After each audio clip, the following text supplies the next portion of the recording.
L'homme le plus recherché en France, Mohamed Enra, est enfin arrêté. Ce mardi 25 février, un événement pour le moins troublant s'est déroulé à l'aéroport de Bucarest. Mohamed Enra, homme aux antécédents criminels notoires, a été accueilli comme un véritable VIP, alors qu'il se préparait à embarquer pour un vol à destination de Paris. L'escale à Bucarest aurait dû être anonyme, mais les circonstances ont pris une tournure inattendue. Les autorités roumaines, agissant sur une alerte internationale, ont procédé à son arrestation sur le tarmac.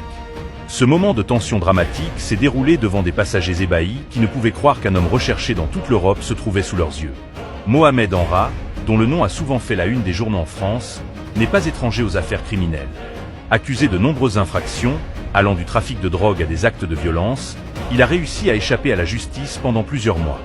Son arrestation soulève désormais des interrogations sur l'efficacité des systèmes de surveillance aux frontières et sur la manière dont un individu de son envergure a pu voyager si librement.